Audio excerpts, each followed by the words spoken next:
We live in a place where, children are showing up and they're not ready to learn in kindergarten.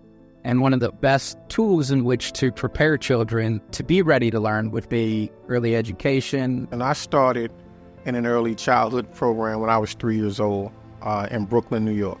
And as a result of those experiences, when I came to Baton Rouge as a second grade student, I knew how to read a lot better than my counterparts. I was more fluent in writing, and I attribute all of that to my early childhood experience.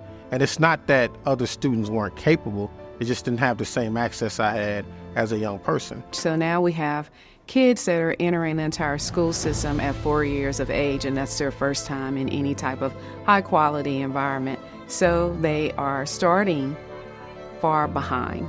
Kindergarten's required. Pre-K is looked at as an early intervention. And when we have kids who go to pre-K and they are taught by certified teachers in a school setting, they are more prepared, they're more ready to go into kindergarten. I truly believe if I would have waited to put my daughter in another program and I just sat back and wasn't a parent that was observant, she wouldn't be where she is today.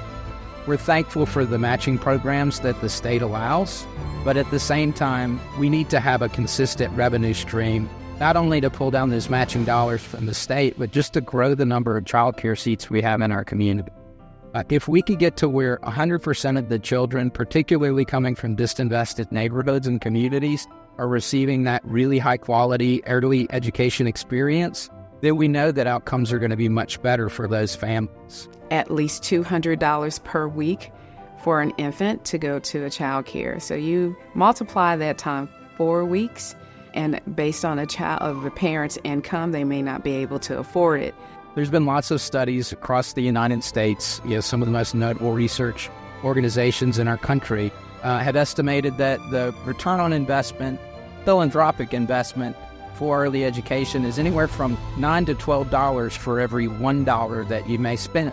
We have such a large waiting list for this school. Every year we've had a large waiting list for this school, and we only have 2 classes, so we can only accept 40 kids. So if we get additional funding, we get additional funding from the community or for the government or somewhere where we get additional funding, we could possibly have a 3rd classroom. I have not seen an investment in children at the appropriate time in the appropriate way that hasn't given us a return on our investment that we all can be proud of.